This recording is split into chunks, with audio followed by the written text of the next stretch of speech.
Hello, good morning student. आज बड़े लंबे अरसों के बाद आप लोगों के समक्ष हम टेक्नोलॉजी के माध्यम से रूबरू हुए हैं। अभी कुछ ऐसा समय चल रहा है जिसके कारण से डायरेक्ट आप लोगों के साथ इंटरेक्शन हो पाना एक मुश्किल कार्य हो गया है। अभी हम लोग इस पोजीशन में चल रहे हैं कि न तो कॉलेज में क्लासेस चल रहे हैं, न तो कोचिंग में पढ़ाई हो रही है। कहने का मतलब अभी के समय में कोरोना काल में विद्यार्थियों के समक्ष एक अजीब तरह की अस्थिरता की स्थिति बन गई है, असमंजस की स्थिति बन गई है। हम लोगों ने इस असमंजस की स्थिति से कुछ हद तक बाहर लाने की कोशिश की और इसी संदर्भ में हमने अपने विद्यार्थियों को मोबाइल फ़ोन के माध्यम से या ईमेल के माध्यम से या व्हाट्सएप या फेसबुक के माध्यम से पहुंच बनाने की कोशिश हम करते रहे हैं और जिसने भी जो सलाह शिक्षा के संबंध में मांगा है उसे हमने दिया है। लेकिन इन माध्यमों के द्वारा भी अभी बहुत कुछ किया जाना बाकी रह गया है। बहुत लोगों के पास इस तरह के रिसोर्सेज के संबंध में कठिनाइयाँ हैं। उनके पास अच्छा मोबाइल नहीं है, उनके पास टेक्नोलॉजी के अनुसाधन नहीं है, जिसके कारण से वो हम तक पहुंच नहीं बना पा रहे हैं। आज मैं ये बताने जा रहा हूँ कि अभी के समय में ऑनलाइन क्लासेस या फिर यूट्यूब में दिए जा रहे लेक्चर्स का क्या इम्पोर्टेंस है और इससे आपको कुछ हद तक अपनी आवश्यकताओं की पूर्ति करने में मदद मिल सकती है। सबसे पहले मैं यह बता दूं कि मेरा नाम रंजीत कुमार सिंह है। मैं पिछले काफ़ी लंबे समय से शिक्षण के कार्य में लगा रहा हूं, चाहे वो सामान्य कॉलेज हो या बीएड कॉलेजेज हों या डीएलएड कॉलेजेज हों या फिर कोचिंग इंस्टीट्यूट्स हो। इन सभी जगहों पे मैंने अपनी उपस्थिति दिखाई है और एक अच्छे शिक्षक के जो कार्य होते हैं उसको करते हुए मैंने अपनी योग्यता को आप तक पहुंचाने की कोशिश की है और आपकी योग्यता से फीडबैक भी हमने लिया है। आज हम जिस टॉपिक पे चर्चा करने जा रहे हैं वह बीएड के क्लासेस के लिए या फिर जो शिक्षण कार्य के लिए अपने आप को तैयार कर रहे हैं या फिर उसके लिए विभिन्न प्रतियोगिता परीक्षाओं में बैठने जा रहे हैं, जैसे सीटेट, एसटेट या फिर जेआरएफ के विद्यार्थियों के लिए भी जो इस तरह की तैयारी में लगे हैं उनके लिए काफ़ी महत्वपूर्ण है। आज मैं जिस टॉपिक की चर्चा कर रहा हूँ उसका नाम है इंडिविजुअल डिफरेंसेस। जैसा कि इसके नाम से ही बहुत कुछ पता चल जाता है, इंडिविजुअल डिफरेंसेस का अर्थ होता है व्यक्तिगत भिन्नता। यानी व्यक्तिगत भिन्नता एक व्यक्ति में जो दूसरे के साथ, एक व्यक्ति का दूसरे के साथ जो भिन्नता होता है उस चैप्टर पे हम लोग आज प्रकाश डालेंगे। देखने में तो बड़ा सामान्य लगता है ये टॉपिक्स, लेकिन इसमें कुछ खास बातें हैं जिसको अच्छे ढंग से जानने की जरूरत है। और ख़ास करके वैसे सभी विद्यार्थियों के लिए जो शिक्षण कार्य से जुड़ना चाहते हैं उनके लिए इंडिविजुअल डिफरेंसेस की अवधारणा का एकदम स्पष्ट हो जाना बहुत ही ज़रूरी है। जब तक इसे नहीं समझते हैं वो अपने शिक्षण कार्यों को अच्छे ढंग से नहीं कर पाएंगे। क्योंकि हर विद्यार्थी के साथ आप जब इंटरेक्ट करते हैं, जब पढ़ाने जाते हैं, जब उसके साथ आप कोऑपरेटिव स्थिति में आते हैं तो आपको उसकी मनोभावनाओं को, उसके पूरे व्यक्तित्व को समझने की जरूरत होती है। तो जब तक आप इंडिविजुअल डिफरेंसेस को नहीं पढ़ेंगे, नहीं समझेंगे, आप उसके बारे में आप बहुत कुछ नहीं जान सकते हैं और उसको सही ढंग से शिक्षा आप नहीं दे सकते हैं। सामान्यतः हम लोग यहाँ ये स्पष्ट कर दें कि इंडिविजुअल डिफरेंसेस के अर्थ क्या हैं, इसकी परिभाषाएँ क्या हैं, इसका स्वरूप क्या है। तो मैं कोशिश करूँगा कि काफ़ी सरल से सरल शब्दों में आपको इंडिविजुअल डिफरेंसेस को समझाने की कोशिश करूं, बताऊं कि इंडिविजुअल डिफरेंसेस क्या होता है। सामान्यतः किन्हीं दो व्यक्तियों के बीच पाए जाने वाले अंतर को व्यक्तिगत विभिन्नता कहते हैं। मतलब हर एक व्यक्ति दूसरे व्यक्ति से भिन्न होता है। वह भिन्न रंग रूप में हो सकता है, आचार विचार में हो सकता है, बौद्धिकता के आधार पर हो सकता है, सामवेगिक गुणों के आधार पर हो सकता है। बहुत सारी चीज़ होते हैं जो कि एक व्यक्ति को दूसरे व्यक्ति से अलग करता है। सामान्यतः इसे ही हम इंडिविजुअल डिफरेंसेस या व्यक्तिक विभिन्नता कहते हैं। मेरे ख्याल से व्यक्तिक विभिन्नता एक ऐसी चीज़ है जिसको कि आप इस रूप में ले सकते हैं। एक विद्यार्थी कोई अगर है तो बगल वाला दूसरा विद्यार्थी दूसरे रंग का हो सकता है, कोई काला है, कोई गोरा है, कोई नाटा है, कोई लंबा है, कोई भीतर से काफ़ी गंभीर रहने वाला विद्यार्थी है, कोई काफ़ी मुखर है। तो इस तरह की जो विभिन्नताएं होती हैं उसे ही हम व्यक्तिक विभिन्नता बोलते हैं। इस तरह का अंतर मुख्य रूप से शील गुण, आदत या फिर बौद्धिक गुणों के आधार पर हो सकता है। मतलब इन आधार पर एक तरह से व्यक्तिक विभिन्नता एक मनोवैज्ञानिक टर्म है जो कि व्यक्ति को शारीरिक रूप से तो अलग करता ही करता है, प्लस मानसिक लेवल पर भी, बौद्धिक लेवल पर भी एक अलग पहचान देता है और सबकी एक इंडिविजुअल एंटिटी होती है। एक व्यक्ति दूसरे से बहुत सारे मायनों में अलग थलग होता है। कभी भी एक व्यक्ति एक समान नहीं होता, दूसरे व्यक्ति के एकदम समान नहीं हो सकता है। यहाँ तक कि जुड़वा भाई भी कुछ न कुछ अलग अलग विभिन्नता लेकर के पैदा होते हैं। इसलिए व्यक्तिगत विभिन्नता का सीधा सा अर्थ है कि एक व्यक्ति का दूसरे व्यक्ति के बीच पाए जाने वाला विभिन्न प्रकार का अंतर, यही व्यक्तिगत विभिन्नता है।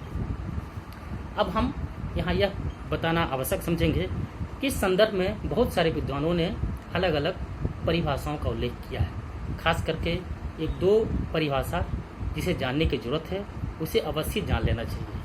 यहाँ हम स्किनर का उल्लेख करना चाहेंगे। स्किनर एक शिक्षा शास्त्री हैं और उन्होंने इंडिविजुअल डिफरेंसेस के बारे में जो परिभाषा दी है वो महत्वपूर्ण है। स्किनर महोदय ने इंडिविजुअल डिफरेंसेस के बारे में कहा है कि आज हमारा यह विचार है कि व्यक्तिगत विभिन्नताओं में संपूर्ण व्यक्तित्व का कोई भी ऐसा पहलू सम्मिलित हो सकता है जिसको मापा जा सकता है। स्किनर महोदय स्पष्ट रूप से यह कहते हैं कि व्यक्तिगत विभिन्नता में व्यक्ति का संपूर्ण व्यक्तित्व शामिल है और उसमें वैसे सभी पहलू शामिल होते हैं जिसको कि आप मेजर कर सकते हैं, माप सकते हैं। अर्थात व्यक्तिगत विभिन्नता में मापनीय योग्य गुण शामिल होते हैं, वे चीज़ें शामिल होते हैं जिसको कि हम माप सकते हैं। स्पष्ट है कि स्किनर महोदय ने व्यक्तियों के बीच के अंतर में मापनीयता को महत्व दिया है और मापनीय योग्य गुणों को व्यक्तिगत विभिन्नता का आधार माना है।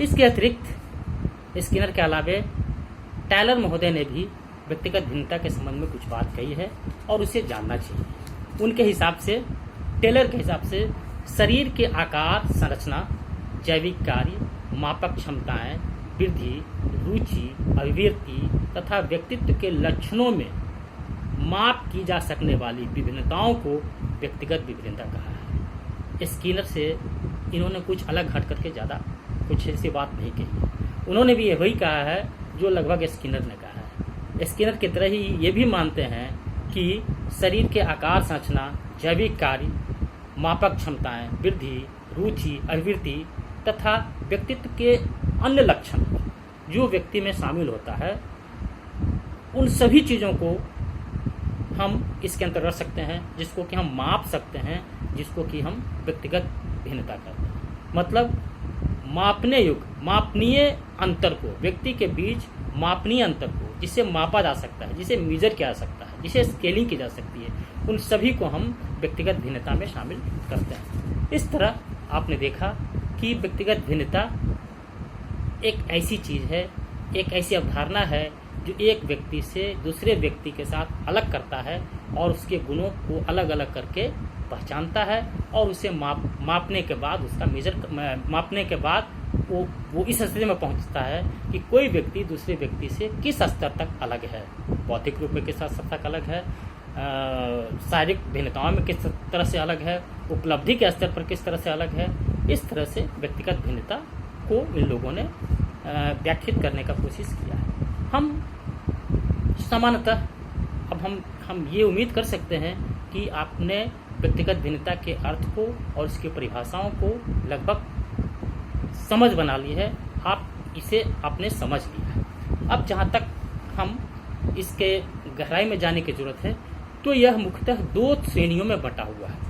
हम व्यक्तिगत भिन्नता को जब गहराई से देखेंगे तो पता चलेगा कि इसकी दो श्रेणियाँ हैं। प्रथम श्रेणी, जिसको कि हम इंट्रा इंडिविजुअल डिफरेंसेस बोलते हैं, अर्थात अंतः वैयक्तिक विभिन्नता। आपको यह नया टर्म लगता होगा, इसे समझने की जरूरत है। इंट्रा इंडिविजुअल डिफरेंसेस का मतलब होता है उस तरह की विभिन्नता जो प्रत्येक व्यक्ति में अलग अलग तरह से पाया जाता है।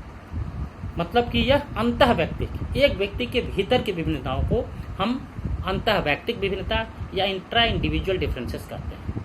उदाहरण के लिए मान लीजिए कोई व्यक्ति खेलने में बहुत रुचि रखता है, बहुत अच्छा खेलता है, लेकिन पढ़ाई में उसकी रुचि बहुत नहीं है। कोई व्यक्ति बहुत ही मुखर है, बहुत अच्छा बोलता है, दोस्तों के बीच काफ़ी घुला मिला हुआ है, लेकिन वह और अन्य चीज़ों में पिछड़ा हुआ है।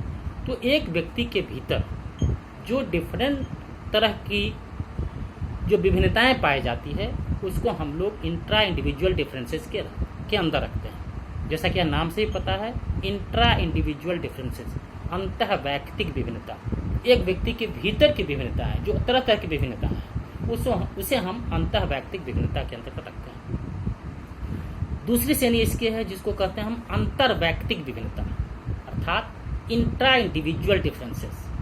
इंट्रा इंडिविजुअल डिफरेंसेस, ये डिफरेंसेस एक व्यक्ति का दूसरे व्यक्ति के साथ किस सीमा को निर्धारित करता है। एक व्यक्ति दूसरे व्यक्ति से किस तरह से अंतर रखता है, उसे हम इंट्रा इंडिविजुअल डिफरेंसेस के अंतर्गत रखते हैं। मान लिया जाए राम नाम का व्यक्ति धार्मिक कार्यों में खूब रुचि लेता है, खूब धार्मिक रुचि उसकी, धर्म के कार्यों में आनंद लेता है, भगवत भजन में आनंद लेता है। लेकिन दूसरा श्याम नाम का व्यक्ति है जिसको इस तरह के कार्यों में इंटरेस्ट नहीं है, वह धर्म विरोधी है, वह एक तरह से नास्तिक है और धर्म के मामले में उसके अलग विचार है। इसी तरह से कुछ और अंतर, जैसे पढ़ने में कोई राम बहुत तेज है, श्याम पढ़ने में तेज नहीं है। तो इस तरह का जो एक व्यक्ति का दूसरे व्यक्ति के बीच में जो अंतर पाया जाता है उसको हम लोग इंटर इंडिविजुअल डिफरेंसेस बोलते हैं, अंतर वैयक्तिक विभिन्नता। इस तरह से आपने देखा कि इसकी दो श्रेणियां हैं। अंतः वैयक्तिक विभिन्नता, जो एक व्यक्ति का उसके भीतर के विभिन्न गुणों में जो अंतर पाया जाता है, किसी चीज़ में वह बहुत अच्छा करता है, किसी में अच्छा नहीं करता है, तो इस तरह के उसके भीतर जो अलग अलग गुण होते हैं अलग अलग कार्यों के लिए, उसको हम लोग अंतः वैयक्तिक विभिन्नता के अंतर्गत रखते हैं। और जो एक दूसरे का दूसरे व्यक्ति के साथ कंपेरेटिवली, इसमें कंपेयर की जरूरत होती है, जो कंपेयर करता है, तो इस तरह के व्यक्तिगत विभिन्नता को अंतर वैयक्तिक विभिन्नता, इंटर इंडिविजुअल डिफरेंसेस के नाम से हम जानते हैं। मेरा ख्याल है, मुझे उम्मीद है कि आप यहाँ तक समझ पाए होंगे और आपके समक्ष इसकी श्रेणियों के बारे में स्पष्ट ज्ञान हो गया होगा। अब हम लोग आगे बढ़ें और इसमें जो महत्वपूर्ण बात है वो यह जानने की कोशिश करें कि व्यक्तिगत विभिन्नता के प्रकार एवं क्षेत्र क्या हैं, ये कितने प्रकार के होते हैं तथा इसका एरिया क्या है, ये कितने सारे तथ्यों को अपने भीतर अंदर किए हुए हैं, यानी कि kinds and areas of individual differences. अब जब हम लोग इसके प्रकार एवं क्षेत्र में काइंड्स और एरिया में आते हैं तो सबसे पहली बात, जो सबसे बड़ी विभिन्नता आपको देखने को मिलेगी, वह है शारीरिक विभिन्नता, यानी फिजिकल डिफरेंसेस।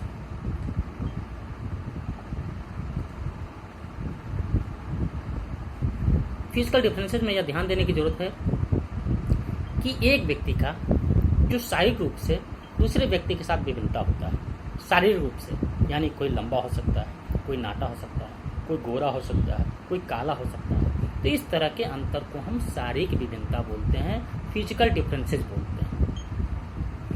फिर हम दूसरी विभिन्नता के अंतर्गत आते हैं, उसके अंतर्गत है मानसिक विभिन्नता। मेंटल लेवल पे भी डिफरेंसेस पाया जाता है। एक व्यक्ति का मानसिक रुझान, उसकी अभिरुचियाँ अलग अलग होती हैं, मानसिक लेवल पर उसकी उपलब्धियाँ अलग होती हैं। तो इस तरह के व्यक्ति में जो विभिन्नता पाया जाता है मानसिक लेवल पर, कोई मंद बुद्धि का होता है, तो काफ़ी कोई ज़्यादा मजबूत बुद्धि वाला होता है, तो इस तरह की मानसिक विभिन्नता जो पाई जाती है उसे हम मेंटल डिफरेंसेस में शामिल करते हैं। उसके बाद नेक्स्ट आता है सामवेगिक विभिन्नता। सामवेगिक विभिन्नता यानी कि इमोशनल डिफरेंसेस। इसके अंतर्गत हम यह जानें कि यह भी मानसिक विभिन्नता के ही करीब है। मतलब सामवेगिक लेवल पे जो एक व्यक्ति में दूसरे व्यक्ति के बीच का अंतर पाया जाता है उसे हम सामवेगिक विभिन्नता कहते हैं। जैसे कोई व्यक्ति उग्र स्वभाव का होता है, कोई लड़ाकू होता है, किसी में संवेग का इतना ज़्यादा उसकी प्रकाष्ठा होती है कि काफ़ी उग्र हो जाता है किसी बात को लेकर के, और कोई है कि बहुत सारी बातों को दबाने में माहिर है, झगड़ा झगड़ से दूर रहना चाहता है, काफ़ी सौम्य है, काफ़ी अपने आप को लोगों से काफ़ी मेलजोल के साथ रहना चाहता है। तो इस तरह की जो विभिन्नता पाई जाती है उसको हम लोग सामयिक विभिन्नता या इमोशनल डिफरेंसेज में रखते हैं। उसके बाद आता है सामाजिक विभिन्नता यानी कि सोशल डिफरेंसेज। सोशल समाज की वजह से भी लोगों में विभिन्नता पैदा होती है। समाज अगर अलग अलग समाज का कोई व्यक्ति है तो वहाँ अलग अलग तरह के लक्षण पैदा होंगे, या कभी कभी ऐसा होता है कि एक ही समाज में दो व्यक्ति अलग अलग गुण उस समाज से ग्रहण करते हैं। तो इस तरह का जो समाज की वजह से समाज ने जो विभिन्नता उन लोगों के बीच उत्पन्न की उसे हम सामाजिक विभिन्नता के नाम से जानते हैं। उसके बाद नेक्स्ट है उपलब्धि में विभिन्नता, डिफरेंसेज इन अचीवमेंट। कहने का मतलब कि हर एक व्यक्ति की अपनी अपनी उपलब्धि होती है, हर व्यक्ति अपनी योग्यता के हिसाब से अलग अलग उपलब्धियों को प्राप्त करता है। कोई किसी ने बीए पास किया और बीए पास करके वो बीए पास करने में उसने अच्छे मार्क्स, किसी ने अच्छे मार्क्स लाए, किसी ने कम मार्क्स लाए, कोई बीए पास करने के बाद अच्छी नौकरी में चला गया, कोई बेरोजगार रह गया। तो इस तरह का जो डिफरेंसेस उपलब्धि के आधार पर दिखता है वो उपलब्धि में विभिन्नता यानी कि डिफरेंसेज इन अचीवमेंट के नाम से जाना जाता है। इसके अलावा जो हम लोग नेक्स्ट पॉइंट पे आएंगे वो है भाषाई विभिन्नता। भाषाई विभिन्नता को हम लोग इंग्लिश में लैंग्वेज डिफरेंसेस बोलते हैं। मतलब भाषा के आधार पर जो भिन्नता होती है, भाषा का जो रुझान है, भाषा के माध्यम से जिन लोगों ने जो कुछ सीखा है, एक ही माहौल में रह रहा लेकिन कोई अच्छे ढंग से बोलना सीख लिया, अच्छी बात करना सीख लिया, भाषा में शुद्धता आई और किसी में इस तरह की कमी पाई गई, तो इस तरह के डिफरेंसेस को हम भाषाई विभिन्नता के नाम से जानते हैं। अगर हम मान लीजिए कोई भारतीय समाज में रहता है, भारत के कोई अच्छे मेट्रो सिटीज़ में रहता है, तो उसके बात करने का अंदाज, और कोई गांव में रहता है तो उसके बात करने का अंदाज में फ़र्क होता है। तो इस तरह की विभिन्नता को हम भाषाई विभिन्नता के रूप में जानते हैं। उसके बाद नेक्स्ट पॉइंट्स है अभिरुचि की विभिन्नता। अभिरुचि की विभिन्नता means differences in interest and attitude. मतलब अभिरुचि का सीधा समान का अर्थ होता है कि आपके भीतर जो काम करने का, किसी भी काम के प्रति जो इंटरेस्ट है, जो एटीट्यूड है, उसको हम लोग इसके अंतर्गत रखते हैं। तो ये विभिन्नता भी हर व्यक्ति में अलग अलग होता है। किसी को कोई मान लीजिए कोई लड़की है तो किसी को पढ़ाई लिखाई करके आगे अच्छे जगह पे नौकरी करने की इच्छा है, कोई आईएएस बनना चाह रहा है, कोई आईपीएस बनना चाह रहा है, कोई लड़की घर में ही कढ़ाई सिलाई करके अपने घर के काम में लगना चाहती है। तो इस तरह की अभिरुचि जो जिन बच्चों में उत्पन्न होती है उसे हम अभिरुचि की विभिन्नता या differences in interest and attitudes के नाम से जानते हैं। इसके बाद यौन विभिन्नताएं, सेक्स डिफरेंसेस भी लोगों में देखा जाता है। सेक्स डिफरेंसेस का सीधा अर्थ है कि मान लीजिए कोई लड़की है तो वो लड़की सौम्य होगी, कोमल होगी, उसकी आवाज़ में कोमलता होगी।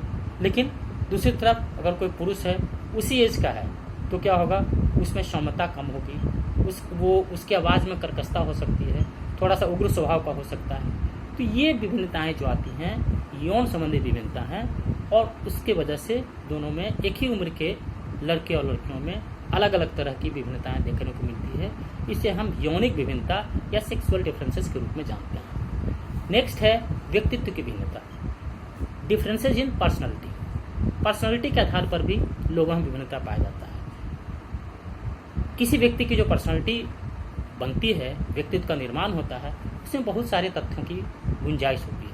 बहुत सारी चीज़ें, शिक्षा, समाज का वातावरण, माता पिता का प्यार, माता पिता का सहयोग, ये सारी चीज़ें मिलकर के किसी भी व्यक्ति का व्यक्तित्व का निर्माण करता है। और ये व्यक्तित्व का निर्माण हर बच्चे में, हर युवाओं में अलग अलग तरीके से पाया जाता है। तो व्यक्तित्व की विभिन्नता, इस संदर्भ में जो विभिन्नता पाई जाती है उसको हम लोग इंडिविजुअल डिफरेंसेस के अंतर्गत, डिफरेंस इन पर्सनालिटी के अंतर्गत रखते हैं। यानी व्यक्तित्व की विभिन्नता, एक ही व्यक्ति, एक ही उम्र का बच्चा, और वो अलग अलग व्यक्तित्व लेकर के पैदा लेता है। किसी का व्यक्तित्व काफ़ी सौम्य होता है, कोई वातावरण को अपने अनुकूल कर लेता है, किसी में वातावरण के साथ अपने आप को घुलने मिलने की क्षमता नहीं होती है और वो अलग थलग हो जाता है, उसके व्यक्तित्व में दोष हो जाता है, उसके व्यक्तित्व में बिखराव आने लगता है। तो इस तरह की परिस्थितियाँ जो बनती है उसे हम व्यक्तित्व की विभिन्नता के रूप में जानते हैं। इस तरह आपने देखा कि उसके क्षेत्र, एरिया इत्यादि के बारे में डिफरेंसेस जो हैं वो क्लियर हुआ। इससे स्पष्ट हुआ कि इसके क्षेत्र में, इसके एरिया में क्या क्या चीज़ें शामिल हैं। अब हम लोग आगे इस टॉपिक पे आए कि कॉजेज ऑफ इंडिविजुअल डिफरेंसेज। आखिर व्यक्तिगत विभिन्नता के कारण क्या है, किन कारणों से व्यक्तिगत विभिन्नता देखी जाती है। हम उन तथ्यों पर, उन पॉइंट्स पे विचार करेंगे कि आखिर व्यक्तिगत विभिन्नता व्यक्ति में क्यों आता है और क्या वजह है। इसके लिए हम सबसे पहले देखेंगे जो पॉइंट्स है उसको हम वंशानुक्रम, हेरिडिटी बोलते हैं। हेरिडिटी एक ऐसा महत्वपूर्ण तत्व है, एक ऐसा एलिमेंट्स है जो व्यक्तियों में व्यक्तिगत विभिन्नता पैदा करता है।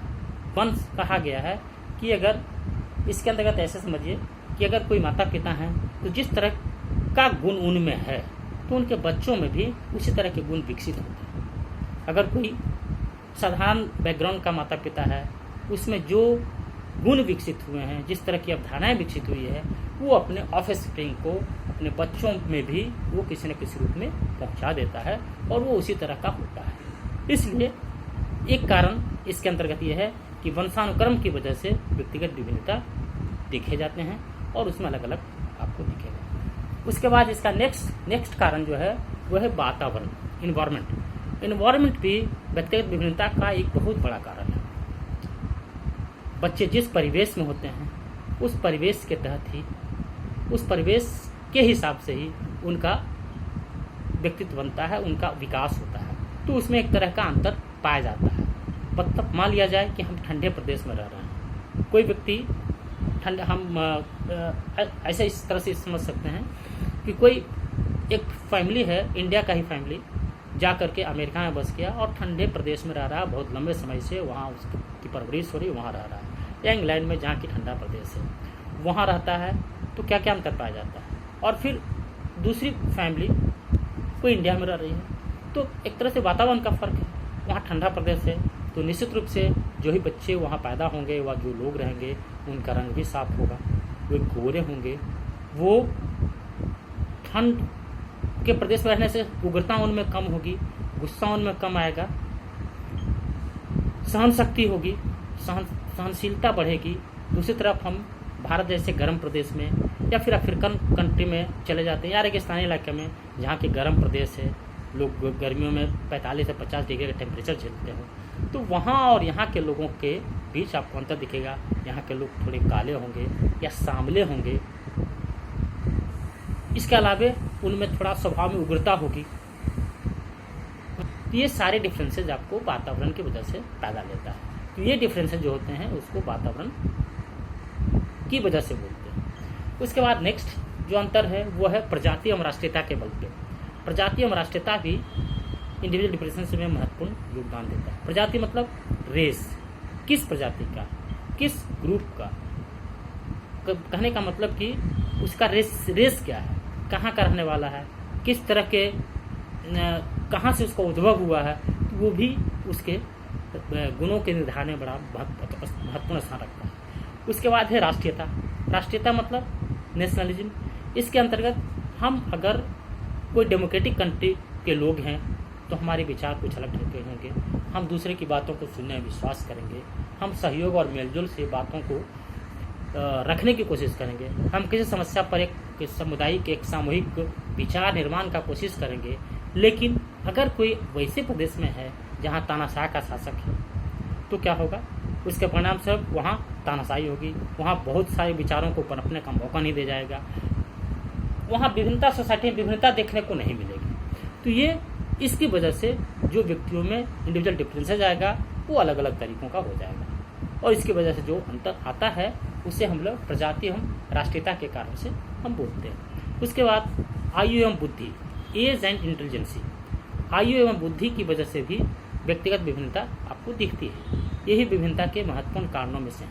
एक ही आयु का बच्चा अलग अलग डिफरेंस लेकर के आता है, तो आयु का, उसको आयु का डिफरेंस बोलते हैं। मान लीजिए कोई 12 साल का लड़का है, कोई 12 साल का लड़का अपनी आयु के दूसरे लड़कों के साथ बहुत अच्छे पोजीशन में है, अच्छे ढंग से बात सुरक्षित करता है, उसका शारीरिक विकास, मानसिक विकास सब अच्छे ढंग का हुआ है, लेकिन उसी का दोष जो उसी के एज का है तो उसमें ये नहीं दिखता है, उस तरह का मानसिक विकास ना हो पाया है, उसका बौद्धिक विकास ना हो पाया है। तो ये आयु एवं बुद्धि के कारण से उत्पन्न होने वाली विभिन्नता के रूप में जानी जाती है। उसके बाद नेक्स्ट है परिपक्वन, मैच्योरेशन। मैच्योरिटी के कारण से भी लोगों में विभिन्नता आती है।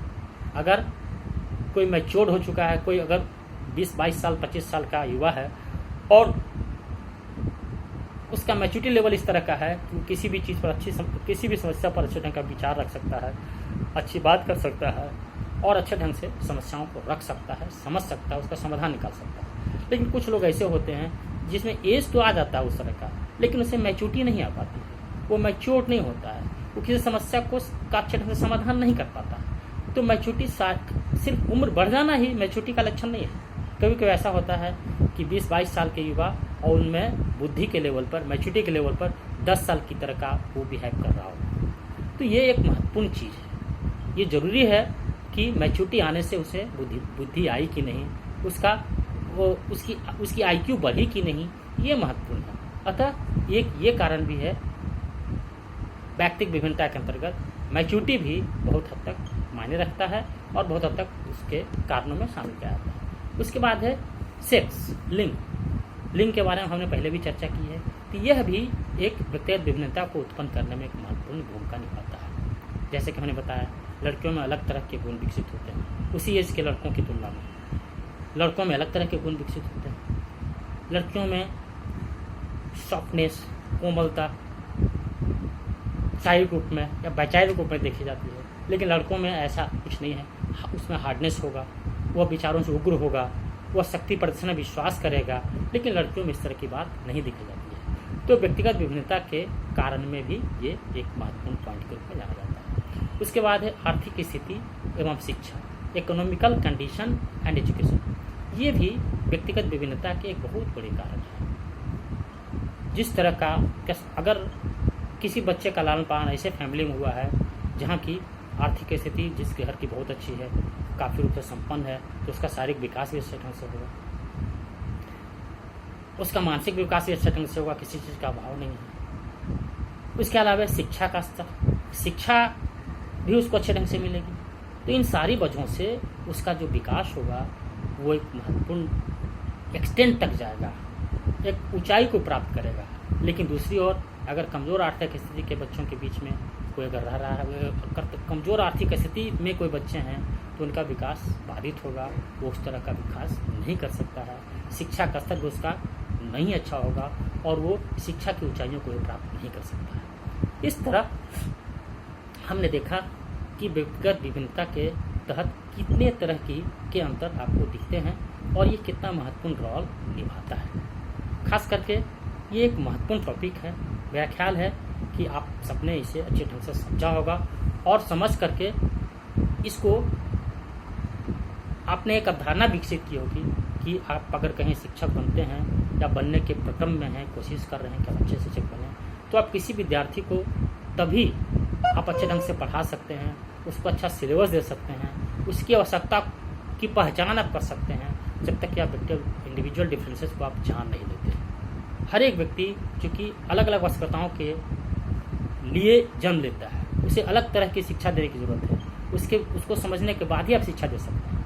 तो खास करके विद्यालयी शिक्षा हो या और खास करके निचले लेवल के शिक्षा में जो बच्चों की स्टार्टिंग की शिक्षा होती है या फिर विद्यालय शिक्षा तक, तो इसका काफ़ी महत्व है। क्योंकि इंडिविजुअल डिफरेंसेस के हिसाब से ही जब हम उसका शिक्षा तय करेंगे तो उम्मीद है कि वो एक अच्छे मुकाम को पहुंचेगा और एक अच्छे लक्ष्य को पहुंचेगा। इस तरह हमने आज अपने इस क्लास में आपको यह बताने की कोशिश की कि इंडिविजुअल डिफरेंसेस क्या है।